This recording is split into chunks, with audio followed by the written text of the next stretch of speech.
What's up guys, it's time for another Mythic Legion's Advent of Decay review as we close in towards the end of this line finally. Today we're taking a look at King BROMDEN Ironjaw. This is the big dwarf in this line. Well, the leader dwarf, not the big dwarf. We've got him here in the standard Mythic Legion style packaging. You can see him there in the big window. We have got a bio for this guy on the side, and then we've got that same artwork we've seen throughout the lines. So let's do it. Let's pull this guy out and take a look. Alright guys, here he is out of the packaging, our BROMDEN Ironjaw, the king of the cavern dwarves. So this guy's a pretty interesting figure just because he has a lot of stuff going on. I didn't realize until I'd opened him that he comes with a tremendous amount of accessories, not to mention multiple pieces of soft goods. He also has the only removable crown, I think, in this entire line, unless I just haven't found one yet.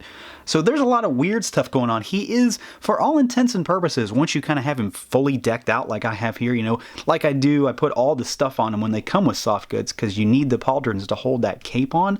And then you've got the big fur piece. He is very, very limited in articulation just because there's a lot of stuff on him.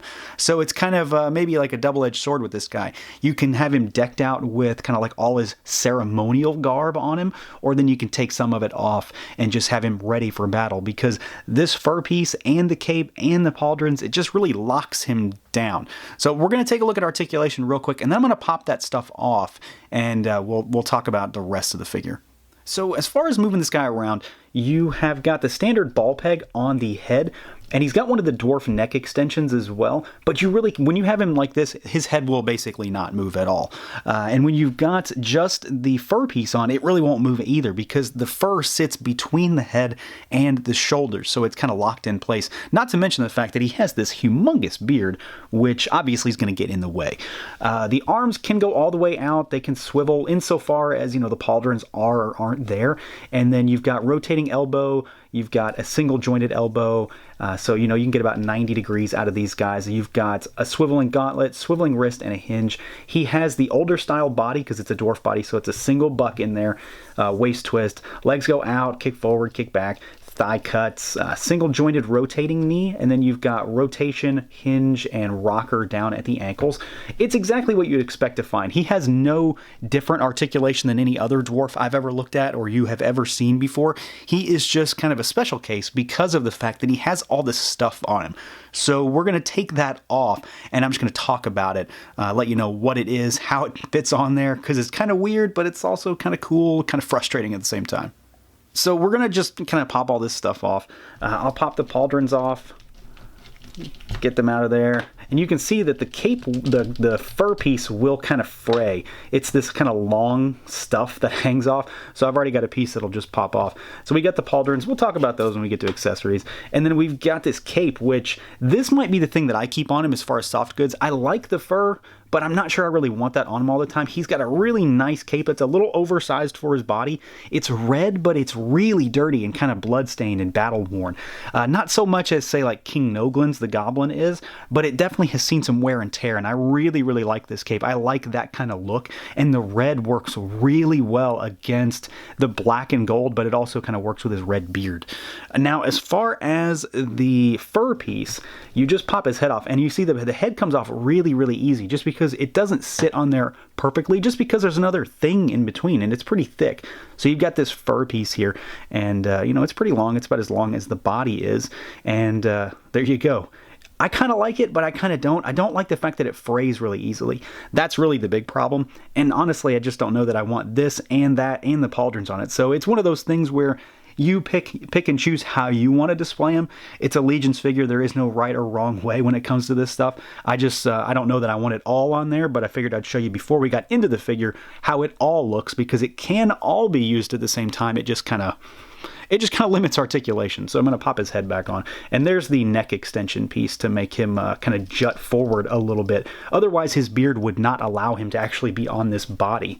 But as far as the figure goes, I mean, there he is. And you can see, without that stuff on him, he does move. He looks up a little bit, he looks down, and then, of course, the arms can go all the way around now. But he's on one of the kind of standard dwarf bodies, so we've seen all this stuff before. He's very similar to, like, Halmir Goldentooth or the Cavern Dwarves that we looked at recently. It's all that same kind of body. What I really like about this particular figure is just the color scheme. It's a very regal but slightly evil type of look. I don't think the Cavern Dwarves are supposed to be the good guys here. I'm pretty sure they're bad guys, right? And yeah, he doesn't look like a good guy, but he definitely looks really regal. He's got that same kind of chest piece that we see with a lot of figures, so this is nothing new. It's got brown inlay with the gold. So it's black with brown and then with gold accents. Again, nothing we haven't seen before. It's a standard dwarf kind of figure. What's really great about this guy, though, is of course the head sculpt. He is completely bald, as you can see, and then we've got this humongous, big, braided beard with the gold adornments in there to kind of keep it all together. A lot of sculpted detail in that beard. Just fantastic detail and all around great paint job. There isn't a lot of paint in the face itself. You know, the face is, of course, the head is painted, so to speak. The head itself was fully painted, but as far as accents go, it's basically just the beard, the eyebrows, and then some very clean and crisp and straightforward looking eyes. So, you know, you've got a lot of options with this guy. That's really the thing with this particular figure is options. Cape, fur piece, both, pauldrons, one pauldron, no pauldrons, whatever you want to do, you can do it with this guy. And I think he looks pretty solid even without anything. But you just throw some pauldrons on there and you've got this really cool looking dwarf that happens to have a massive beard, whether you want him to be your king dwarf or not. Now for accessories, this guy is absolutely loaded. That's not even counting the soft goods, the cape, the fur. He just has a lot of stuff. So you can see I've already switched him up here a bit. We've got the pauldrons on him. We've seen these a lot in the line. Black, gold, brown color scheme makes him look really beefy without using the soft goods. So again, a lot of display options. We have got this crown here, which as far as I know is the only removable crown in the line. If there's another one, I haven't found it yet because I'm still going through all of them in depth. But this guy, you know, very much looks very dwarven. I think it works really well. It just sits over top of his head. I would urge maybe a little caution with it because the heads are painted. They might scratch a bit, so just watch out. I haven't had that happen, but it's just something to keep in mind. And then he does have another head sculpt. So we've got the kind of standard knights type of head sculpt here, done up in his black, brown, and gold color scheme. So you could make this guy into an entirely different dwarf. He doesn't even have to be the king. He could just be a really cool looking black knight type of dwarf. So you have a lot of options right out the gate there. He does, of course, come with a number of accessories, some that I hadn't seen until I'd gotten into the weapons pack. So this guy has just some amazing stuff. I don't think there's anything even remotely not cool when it comes to this guy's accessories. So we've got the very fantastic dwarf shield here. This is done up in black and gold. Got a lot of wash all over the dwarven emblem on the front. And then you've got a handle on the back. We have got the dwarven axe here, which I absolutely just love this particular design. I think it's really cool. Nice color scheme. It's got a wash on it on the gold to make it look worn. We have got this massive, massive hammer with the spiked end on it. And then you've got the kind of diamond jewel in the middle. This thing is just a really cool design. I'm a big fan of it. It's humongous. You know, it's bigger than the figure is. Great wash all over it so it looks old and, you know, something that has definitely seen some battle. And then we've got his massive sword here, which this thing is just fantastic. Tons of wash on the gold. So another instance where they've kind of gone the extra mile to make it look old and used and battle worn. Gold blade, black wash with a black handle. So yeah, he has a ton of stuff. He also has the strap and the back adapters as well. But you have got about as many options with this guy as you could possibly think of. So overall, this figure is an absolute winner. I don't have anything really negative to say about this guy.